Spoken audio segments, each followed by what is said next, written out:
प्रयागराज सलैया साहित्य संसार में आपका हार्दिक अभिनंदन है। मुंशी प्रेमचंद की यशस्वी कहानी धिक्कार का वाचन आपके समक्ष प्रस्तुत है। अनाथ और विधवा मानी के जीवन के में अब रोने के सिवा दूसरा अवलंब न था। वह 5 ही वर्ष की थी जब पिता का देहांत हो गया। माता ने किसी तरह उसका पालन किया।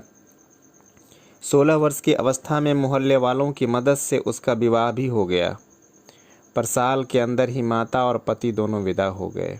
इस विपत्ति में उसे अपने चाचा वंशीधर के सिवा और कोई नज़र न आया जो उसे आश्रय देता। वंशीधर ने अब तक जो व्यवहार किया था उससे यह आशा न हो सकती थी कि वहाँ वह शांति के साथ रह सकेगी, पर वह सब कुछ सहने और सब कुछ करने के लिए तैयार थी। वह गाली, झिड़की, मारपीट सब सह लेगी। कोई उस पर संदेह तो न करेगा, उस पर मिथ्या लांछन तो न लगेगा। सोहदों और लुच्चों से उसकी रक्षा होगी। वंशीधर को कुल मर्यादा की कुछ चिंता हुई। मानी की याचना को अस्वीकार न कर सके, लेकिन 2-4 महीने में ही मानी को मालूम हो गया कि इस घर में बहुत दिनों तक उसका निवाह न होगा। वह घर का सारा काम करती, इशारों पर नाचती, सबको खुश रखने की कोशिश करती, पर न जाने क्यों चचा और चची दोनों उससे जलते रहते। उसके आते ही महरी अलग कर दी गई। नहलाने धुलाने के लिए एक लौंडा था, उसे भी जवाब दिया गया, पर मानी से इतना उबार होने पर भी चचा और चची न जाने क्यों उससे मुंह फुलाए रहते। चचा घुड़कियाँ जमाते, कभी चची कोसती, यहाँ तक कि उसकी चचेरी बहन ललिता भी बात बात पर उसे गालियाँ देती। घर भर में केवल उसके चचेरे भाई गोकुल को ही उससे सहानुभूति थी। उसी की बातों में कुछ आत्मीयता, कुछ स्नेह का परिचय मिलता था। वह अपनी माता का स्वभाव जानता था। अगर वह उसे समझाने की चेष्टा करता या खुल्लम खुल्ला मानी का पक्ष लेता तो मानी को एक घड़ी घर में रहना कठिन हो जाता। इसलिए उसकी सहानुभूति मानी को ही दिलासा देने तक रह जाती थी। वह कहता, बाहर मुझे कहीं नौकर हो जाने दो, फिर तुम्हारे कष्टों का अंत हो जाएगा। तब देखूंगा कि कौन तुम्हें तिरछी आंखों से देखता है। जब तक पढ़ता हूँ तभी तक तुम्हारे बुरे दिन हैं। मानी ये स्नेह में डूबी बातें सुनकर पुलकित हो जाती और उसका रोआ रोआ गोकुल को आशीर्वाद देने लगता। आज ललिता का विवाह है। सवेरे से ही मेहमानों का आना शुरू हो गया है। गहनों की झनकार से घर गूंज रहा है। मानी भी मेहमानों को देख देख कर खुश हो रही है। उसकी देह पर कोई आभूषण नहीं है और न ही उसने सुंदर कपड़े ही दिए गए हैं, फिर भी उसका मुख प्रसन्न है। आधी रात हो गई थी, विवाह का मुहूर्त निकट आ गया। जनवासे से चढ़ावे की चीज़ें आईं। सभी औरतें उत्सुक हो होकर उन चीज़ों को देखने लगीं। ललिता को आभूषण पहनाए जाने लगे। मानी के हृदय में बड़ी इच्छा हुई कि जाकर वधू को देखे। अभी कल जो बालिका थी उसे आज वधू वेश में देखने की इच्छा न रोक सकी। वह मुस्कुराती हुई कमरे में घुसी। चस्का अचानक उसकी चाची ने झिड़क कर कहा, तुझे यहाँ किसने बुलाया था? निकल जाए यहाँ से। मानी ने बड़ी बड़ी यातनाएं सही थीं, पर आज की वह झिड़की उसके हृदय में बाण की तरह चुभ गई। उसका मन उसे धिक्कारने लगा। तेरे छिछोरेपन का यही पुरस्कार है। यहाँ सुहागियों के बीच तेरे आने की क्या ज़रूरत थी? वह खिसियाई हुई कमरे से निकली और एकांत में बैठकर रोने के लिए ऊपर जाने लगी। सहसा जीने पर उसकी इंद्रनाथ से मुठभेड़ हो गई। इंद्रनाथ गोकुल का सहपाठी और परम मित्र था। वह भी न्योते में आया हुआ था। इस वक्त गोकुल को खोजने के लिए ऊपर आया था। मानी को वह 2-1 बार देख चुका था और यह भी जानता था कि यहाँ उसके साथ बड़ा दुर्व्यवहार किया जाता है। चाची की बातों को उसके कान में पड़ते हुए सुना था। मानी को भी ऊपर जाते देखकर वह उसके चित्त का भाव समझ गया और उसे सांत्वना देने के लिए ऊपर आया, मगर दरवाज़ा भीतर से बंद था। उसने किवाड़ की दरार से भीतर झांका। मानी मेज के पास खड़ी रो रही थी। उसने धीरे से कहा, मानी दरवाज़ा खोल दो। मानी उसकी आवाज़ सुनकर कोने में छिप गई और गंभीर स्वर में बोली, क्या है? इंद्रनाथ ने गदगद स्वर में कहा, तुम्हारे पैरों पड़ता हूँ मानी, दरवाज़ा खोल दो। यह स्नेह में डूबा हुआ विनय मानी के लिए अभूतपूर्व था। इस निर्दय संसार में कोई उसे ऐसी विनती भी कर सकता है, उसकी उसके स्वप्न में भी कल्पना न की थी। मानी ने कांपते हुए हाथों से द्वार खोल दिया।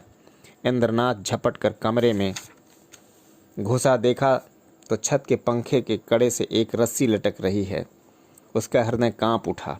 उसने तुरंत जेब से चाकू निकाल कर रस्सी काट दी और बोला, क्या करने जा रही थी मानी? जानती हो इस अपराध का क्या दंड है? मानी ने गर्दन झुकाकर कहा कि इस दंड से कोई और दंड कठोर हो सकता है? जिसकी सूरत से लोगों को घृणा हो, उससे मरने पर भी अगर कठोर दंड दिया जाए तो मैं यही कहूँगी कि ईश्वर के दरबार में न्याय का नाम भी नहीं है। तुम मेरी दशा का अनुभव नहीं कर सकते। इंद्रनाथ की आंखें सजल हो गई। मानी की बातों में कितना कठोर सत्य भरा हुआ था। बोला, सदा ये दिन नहीं रहेंगे मानी। अगर तुम यह समझ रही हो कि संसार में तुम्हारा कोई नहीं है तो तुम्हारा यह भ्रम है। संसार में कम से कम एक मनुष्य है जिसे तुम्हारे प्राण अपने प्राणों से भी प्यारे हैं। सहसा गोकुल आता हुआ दिखाई दिया। मानी कमरे में निकल गई। इंद्रनाथ के शब्दों ने उसके मन में एक तूफान सा खड़ा कर दिया। उसका क्या आशय है यह उसकी समझ में न आया। फिर भी आज उसे अपना जीवन सार्थक मालूम हो रहा था। उसके अंधकार में जीवन में एक प्रकाश का उदय हो गया। इंद्रनाथ को वहां बैठे और मानी को कमरे से जाते देखकर गोकुल को खटक गया। उसकी त्योरियां बदल गई। कठोर स्वर में बोला, तुम यहाँ कब आए? इंद्रनाथ ने अविचलित भाव से कहा, तुम्ही को खोजता हुआ यहाँ आया था। तुम यहाँ न मिले तो नीचे लौटा जा रहा था। अगर मैं चला गया होता तो इस वक्त तुम्हें यह कमरा बंद मिलता और पंखे के कड़े में एक लाश लटकती हुई नजर आती। गोकुल ने समझा यह अपने अपराध को छिपाने के लिए कोई बहाना निकाल रहा है। तीव्र कंठ से बोला, तुम यह विश्वासघात करोगे, मुझे ऐसी आशा न थी। इंद्रनाथ का चेहरा लाल हो गया। वह आवेश में आकर खड़ा हो गया और बोला, न मुझे यह आशा थी कि तुम मुझ पर इतना बड़ा लांछन रख दोगे। मुझे न मालूम था कि मुझे इतना नीच और कुटिल समझते हो। मानी तुम्हारे लिए तिरस्कार की वस्तु हो, मेरे लिए वह श्रद्धा की वस्तु है और रहेगी। मुझे तुम्हारे सामने अपनी सफाई देने की ज़रूरत नहीं है, लेकिन मानी मेरे लिए उससे कहीं पवित्र है जितनी तुम समझते हो। मैं नहीं चाहता था कि इस वक्त तुमसे ये बातें कहूँ। इसके लिए और अनुकूल परिस्थितियों की राह देख रहा था, लेकिन मामला आ पड़ने पर कहना ही पड़ रहा है। मैं यह तो जानता था कि मानी का तुम्हारे घर में कोई आदर नहीं, लेकिन तुम लोग उसे इतना नीच और त्याज्य समझते हो, यह आज तुम्हारी माता जी की बातें सुनकर मालूम हुआ। केवल इतनी सी बात के लिए कि वह चढ़ावे के गहने देखने चली गई थी, तुम्हारी माता ने उसे इस तरह झिड़का जैसे कोई कुत्ते को भी न झिड़केगा। तुम कहोगे, इसे मैं क्या करूं? मैं कर ही क्या सकता हूं? जिस घर में एक अनाथ स्त्री पर इतना अत्याचार हो, उस घर का पानी पीना भी हराम है। अगर तुमने अपनी माता को पहले ही दिन समझा दिया होता तो आज यह नौबत न आती। तुम इस इजलास से नहीं बच सकते हो। तुम्हारे घर में आज विवाह का उत्सव है।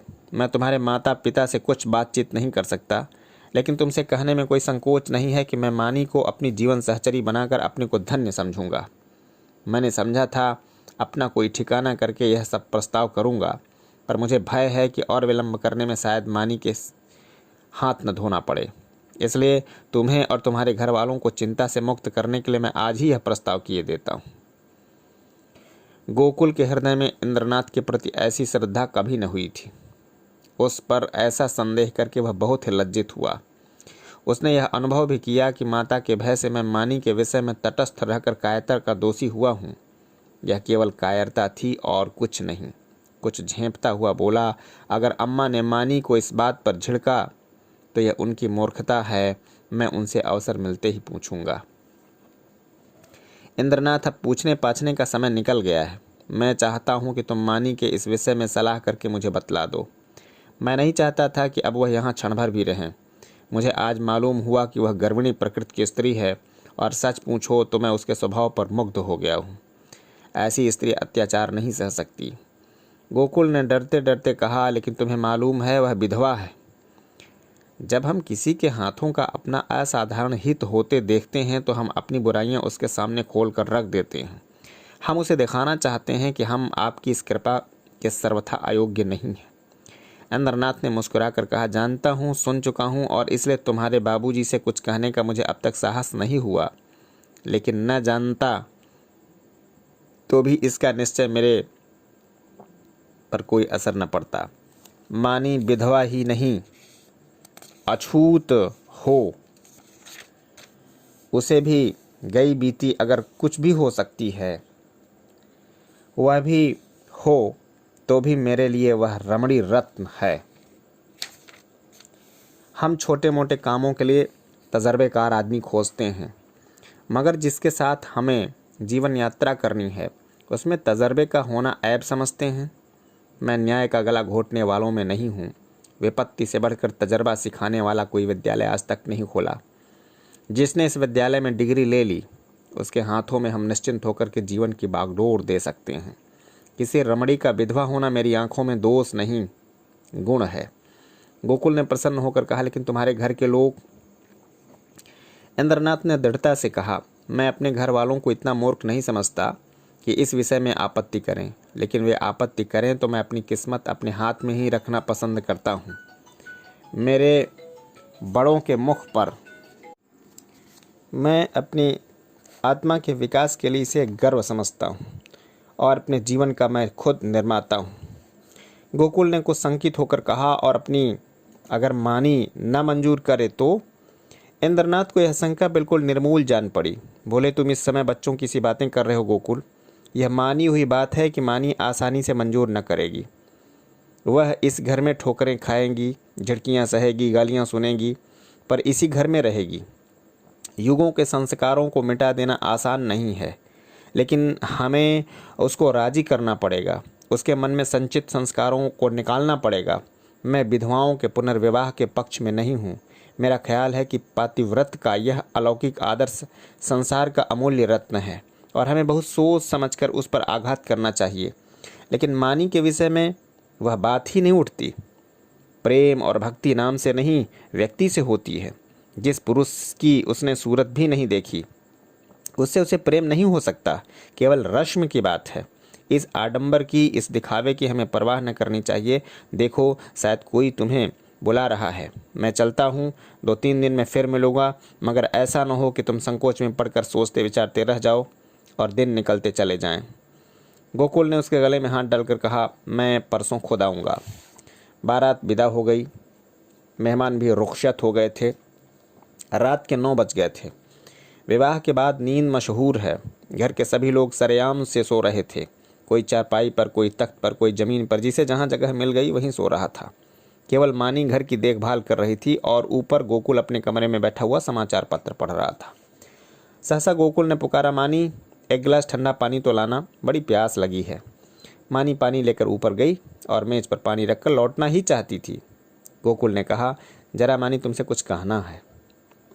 मानी ने कहा, अभी फुर्सत नहीं है भाई, सारा घर सो रहा है, कहीं कोई घुस आए तो लोटा थाली भी न बचे। गोकुल ने कहा, घुस आने दो, मैं तुम्हारी जगह होता तो चोरों से मिलकर चोरी करवा देता। मुझे इसी वक्त इंद्रनाथ से मिलना है।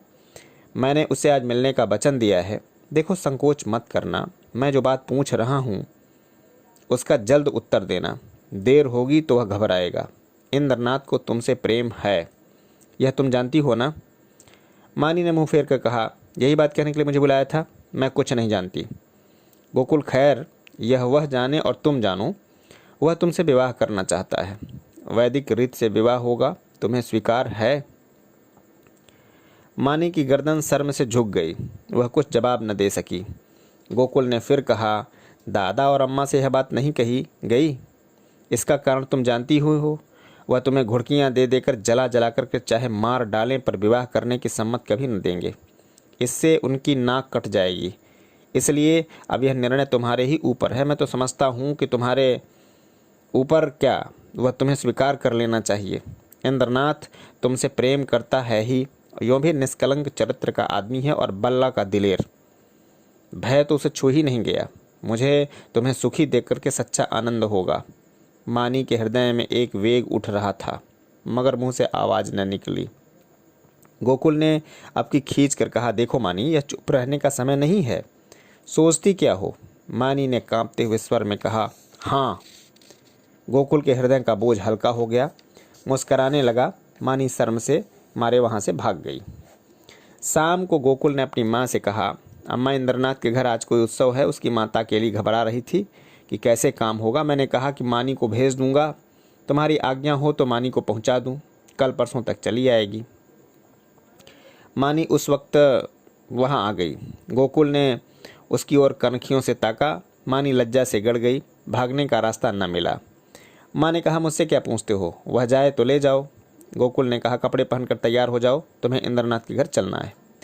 मानी ने आपत्ति की, मेरा जी नहीं अच्छा है, मैं न जाऊंगी। गोकुल की माँ ने कहा, चली क्यों नहीं जाती, क्या वहाँ कोई पहाड़ खोदना है। मानी एक सफ़ेद साड़ी पहनकर तांगे पर बैठी तो उसका हृदय कांप रहा था और बार बार आंखों में आंसू भर आते थे। उसका हृदय बैठा जाता था मानो नदी में डूबने जा रही हो। तांगा कुछ दूर निकल गया तो उसने गोकुल से कहा, भैया, मेरा जी न जाने कैसा हो रहा है, लौट चलो, तुम्हारे पैर पड़ती हूँ। गोकुल ने कहा, तू पागल है, वहाँ सब लोग तेरी राह देख रहे हैं और तू कहती है लौट चलो। मानी, मेरा मन कहता है कोई अनिष्ट होने वाला है। गोकुल, और मेरा मन कहता है कि तू रानी बनने जा रही है। मानी, 10-5 दिन ठहर क्यों नहीं जाते, कह देना मानी बीमार है। गोकुल, पागलों की सी बातें न करो, मानी लोग कितना हंसेंगे। गोकुल कहता, मैं शुभ कार्य में किसी की परवाह नहीं करता। मानी, अम्मा तुम्हें घर में घुसने न देगी, मेरे कारण तुम्हें भी झिड़कियाँ मिलेगी।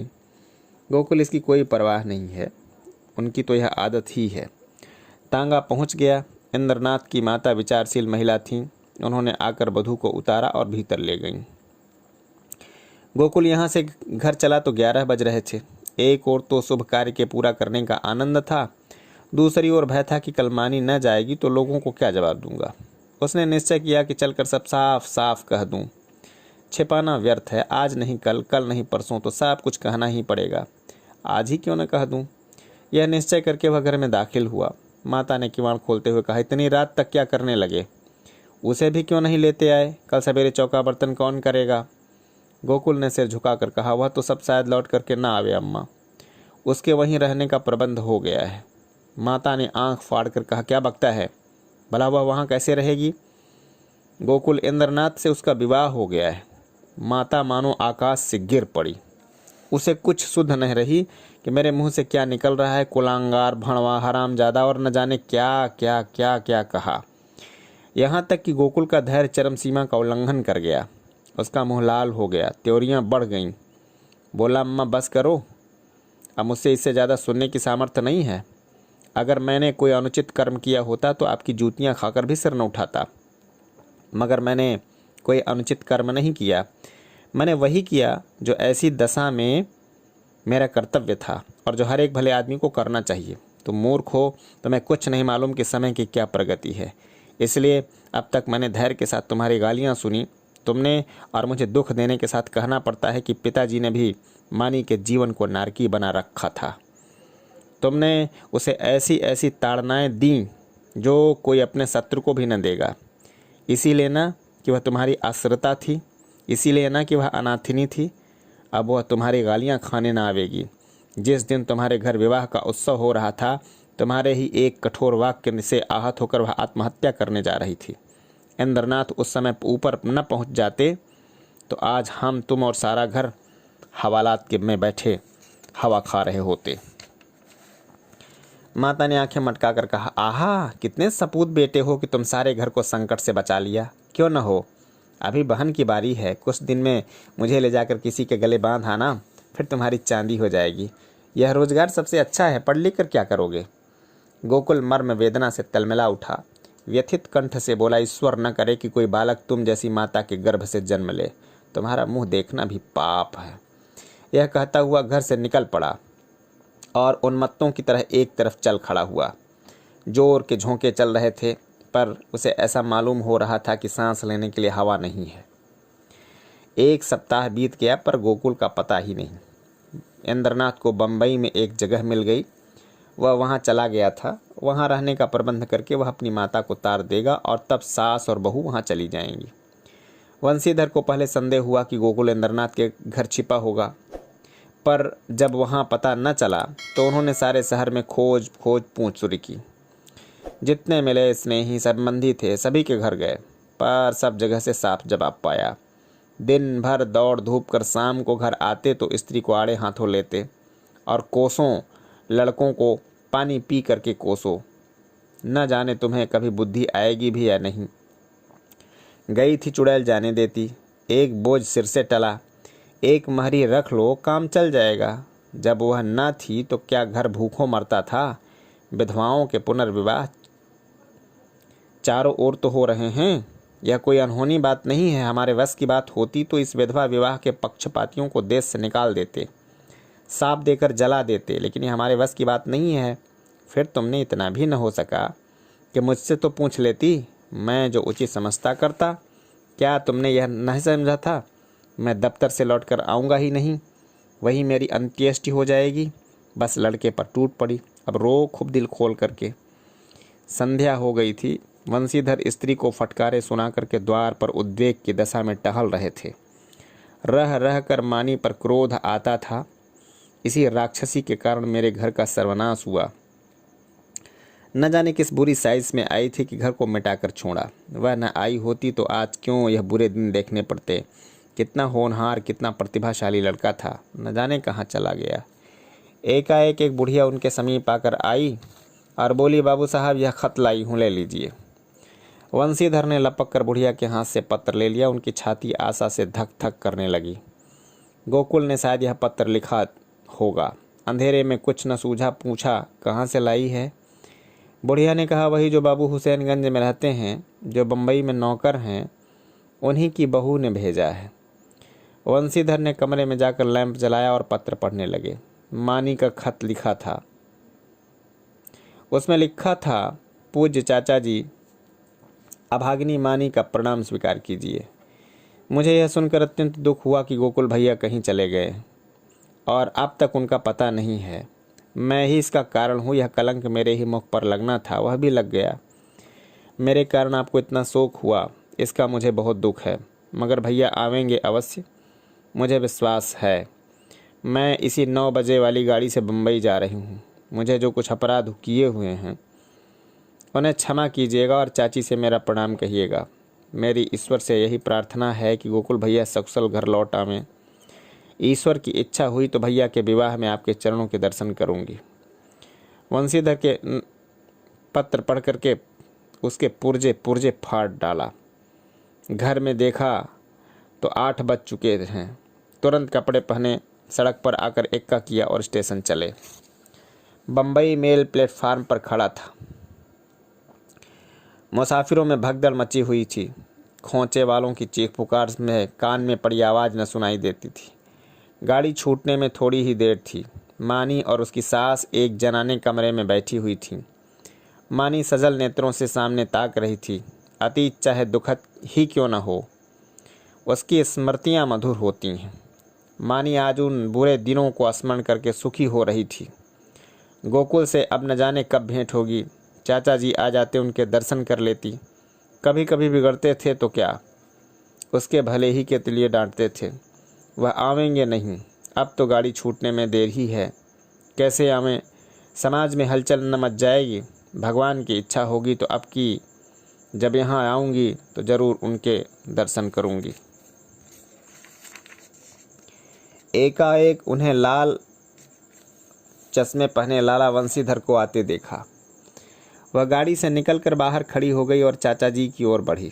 उनके चरणों पर गिरना चाहती थी कि वह पीछे हट गए और आंखें निकालकर बोले, मुझे मत छू, दूर रह, अभागिनी कहीं की। मुंह में कालिख लगाकर मुझे पत्र लिखती है। तुझे मौत भी नहीं आती। तूने मेरे कुल का सर्वनाश कर दिया। आज तक गोकुल का पता नहीं है। तेरे ही कारण वह घर से निकला और तू अभी तक मेरी छाती पर मूंग दलने को बैठी है। तेरे लिए यह गंगा में पानी नहीं है। मैं तुझे ऐसी उल्टा, ऐसी हरजाई समझता तो पहले दिन से तेरा गला घोंट देता। अब मुझे अपनी भक्ति दिखलाने चली है। तुझ जैसी पापिष्ठाओं का मरना ही अच्छा है। पृथ्वी का बोझ कम हो जाएगा। प्लेटफार्म पर सैकड़ों आदमियों की भीड़ लग गई और वंशीधर निर्लज्ज भाव से गालियों की बौछार कर रहे थे। किसी के समझ में न आता था क्या माजरा है, पर मन में सब लाला को धिक्कार रहे थे। मानी पाषाण मूर्ति के सामान खड़ी थी। मानो वहीं जम गई हो। उसका सारा अभिमान चूर चूर हो गया। ऐसा जी चाहता था कि धरती फट जाए और मैं समा जाऊं, कोई वज्र गिराकर उसके जीवन अधम जीवन का अंत कर दे। इतने आदमियों के सामने उसका पानी उतर गया। उसकी आंखों में से आंसू की एक बूंद भी न निकली। हृदय में आंसू न थे। उसकी जगह एक दावानल सा दहक रहा था, जो मानो वेग से मस्तिष्क की ओर बढ़ता चला जा रहा था। संसार में कौन जीवन इतना अधम होगा। सास ने पुकारा, बहू अंदर आ जाओ। गाड़ी चली तो माता ने कहा, ऐसा बेशर्म आदमी मैंने नहीं देखा। मुझे तो ऐसा क्रोध आ रहा था कि उसका मुंह नोच लूं। मानी ने सिर ऊपर न उठाया। माता फिर बोली, न जाने इन सड़ियलों को कब बुद्धि आएगी। अब तो मरने के दिन भी आ गए। पूछो, तेरा लड़का भाग गया तो हम क्या करें। अगर ऐसे पापी न होते तो यह वज्र गिरता ही क्यों। मानी ने फुर मुँह न खोला। शायद उसे कुछ सुनाई न देता था। शायद उसे अपने अस्तित्व का ज्ञान भी न था। वह टकटकी लगाए खिड़की की ओर ताक रही थी। उस अंधकार में उसे न जाने क्या सूझ रहा था। कान पुराया। माता ने पूछा, बेटी कुछ खाएगी? थोड़ी सी मिठाई खा लो, 10 तो बज गए हैं। मानी ने कहा, अभी तो भूख नहीं है अम्मा, फिर खा लूँगी।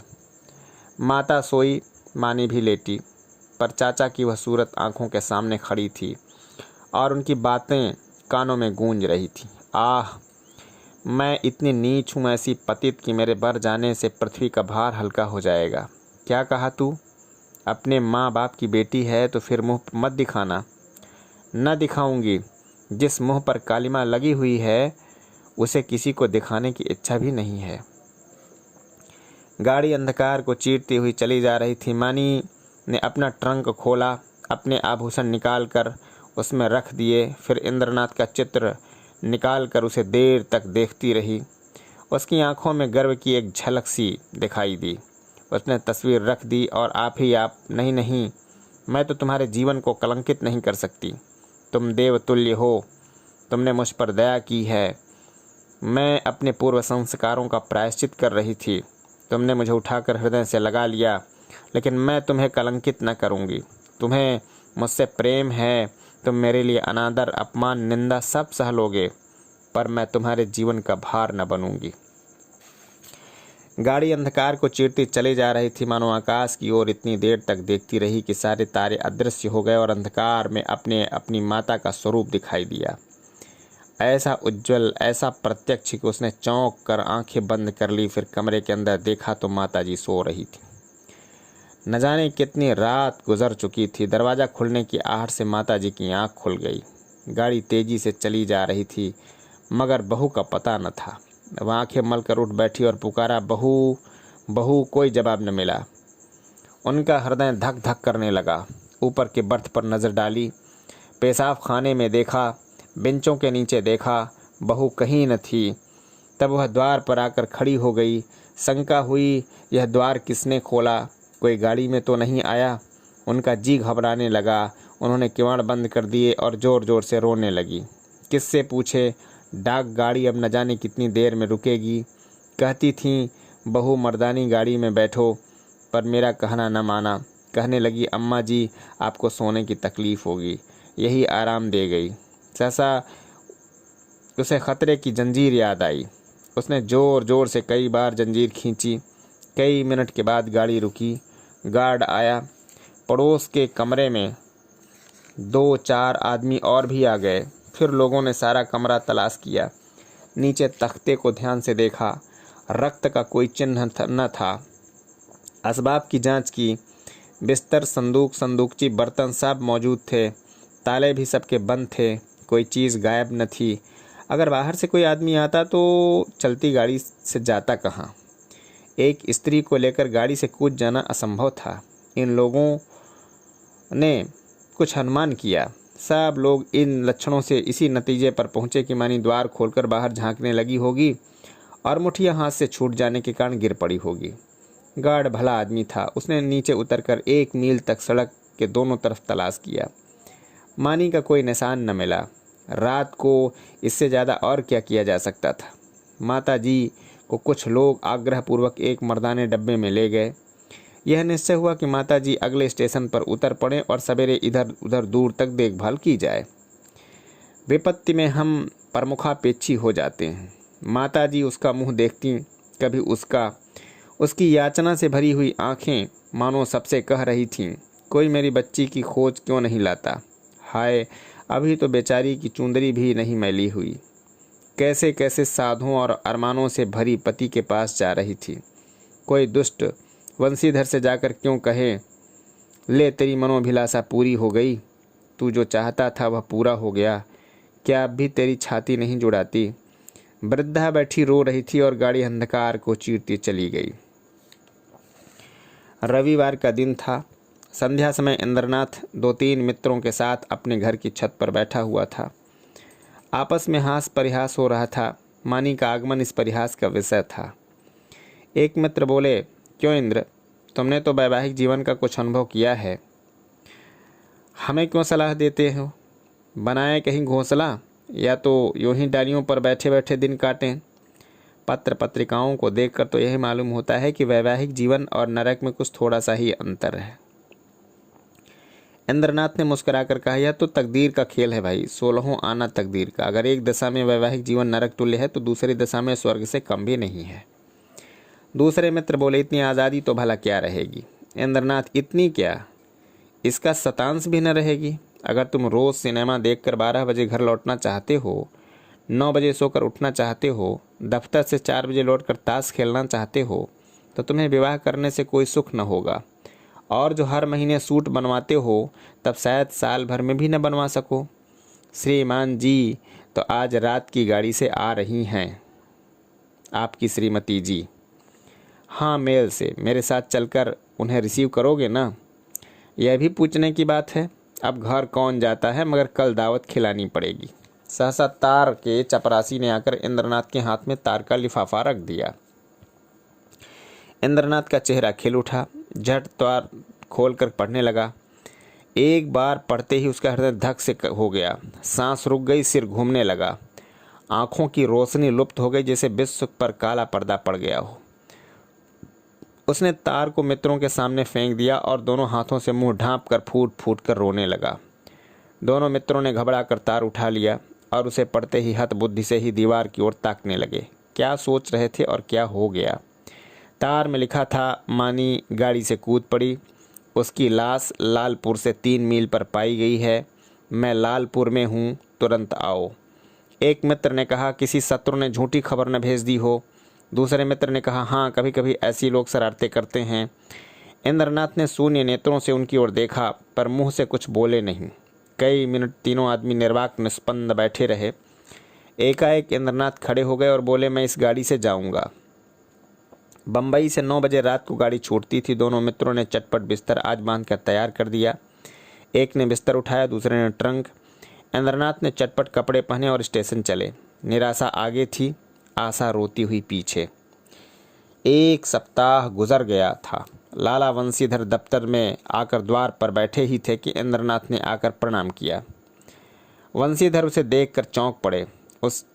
उसके अनपेक्षित आगमन पर नहीं, उसकी इस विकृत दशा पर मानो वीतराग शोक सामने खड़ा हो, मानो कोई हृदय से निकली हुई वह आह मतरमान हो गई हो। वंशीधर ने पूछा, तुम बम्बई चले गए थे ना। इंद्रनाथ ने जवाब दिया, जी हाँ, आ ही गया हूँ। वंशीधर ने तीखे स्वर में कहा, गोकुल को तुम ले बीते। इंद्रनाथ ने अपनी अंगूठी की ओर ताकते हुए कहा, वह मेरे घर पर है। वंशीधर के उदास मुख पर हर्ष का प्रकाश दौड़ गया। बोले, तो यहाँ क्यों नहीं आए। तुमसे कहाँ उसकी भेंट हुई। क्या बम्बई चला गया था। जी नहीं, कल मैं गाड़ी से उतरा तो स्टेशन पर मिल गए। तो जाकर लिवा लाओ। जो किया अच्छा किया। यह कहते हुए घर से दौड़े। एक क्षण में गोकुल की माता ने उसके अंदर बुलाया। वह अंदर गया तो माता ने उसे सिर से पांव तक देखा। तुम बीमार थे क्या भैया, चेहरा क्यों इतना उतरा है। इंद्रनाथ ने कुछ उत्तर न दिया। गोकुल की माता ने पानी का लोटा रख कर कहा, हाथ मुंह धो डालो बेटा। गोकुल है तो अच्छी तरह, कहाँ रहा इतने दिन। तब से सैकड़ों मन्नतें मान डाली, आया क्यों नहीं। इंद्रनाथ ने हाथ मुंह धोते हुए कहा, मैंने तो कहा था चलो, लेकिन डर के मारे नहीं आते। और था कहाँ इतने दिन? कहते थे देहातों में घूमता रहा। तो क्या तुम अकेले बम्बई से आए हो? जी नहीं, अम्मा भी आई हैं। गोकुल की माता ने कुछ सकुचाकर पूछा, मानी तो अच्छी तरह है? इंद्रनाथ ने हंसकर कहा, जी हाँ, अब वह बड़े सुख में है, संसार के बंधनों से छूट गई। माता ने अविश्वास करके कहा, चल हट नटखट कहीं का, बेचारी को कोस रहा है, मगर इतनी जल्दी बम्बई से लौट क्यों आए? इंद्रनाथ ने मुस्कुराते हुए कहा, क्या करता, माताजी का तार बम्बई में मिला कि मानी ने गाड़ी से कूदकर प्राण दे दिए। वह लालपुर में पड़ी हुई थी, दौड़कर आया, वहीं दाह क्रिया की, आज घर चल आया। अब मेरा अपराध क्षमा कीजिए। और कुछ न कह सका, आंसुओं के बेग ने गला बंद कर दिया। जब से एक पत्र निकालकर माता के सामने रखता हुआ बोला, उनके संदूक में यही पत्र मिला है। गोकुल की माता कई मिनट तक मर्माहत सी बैठी जमीन की ओर ताकती रहीं। शोक और उससे अधिक पश्चाताप ने सिर को दबा रखा था। फिर पत्र उठाकर पढ़ने लगी, स्वामी, जब यह पत्र आपके हाथों में पहुँचेगा तब तक मैं इस संसार से विदा हो जाऊंगी। मैं बड़ी अभागिनी हूँ, मेरे लिए इस संसार में स्थान नहीं है। आपको भी मेरे कारण क्लेश और निंदा ही निंदा मिलेगी। मैंने सोच कर देखा और यही निश्चय किया कि मेरे लिए मरना ही अच्छा है। मुझ पर आपने जो दया की थी उसके लिए आपको क्या प्रतिदान करूं? जीवन में मैंने किसी वस्तु की इच्छा नहीं की, परंतु मुझे दुख है कि आपके चरणों पर सिर रखकर न मर सकी। मेरी अंतिम याचना है कि मेरे लिए आप शोक न कीजिएगा। ईश्वर आपको सदा सुखी रखे। माताजी ने पत्र रख दिया और आंखों से आंसू बहने लगे। बरामदे में वंशीधर निस्पंद खड़े थे, जैसे मानी लज्जानत उनके सामने खड़ी थी। जय हिंद, वंदे मातरम।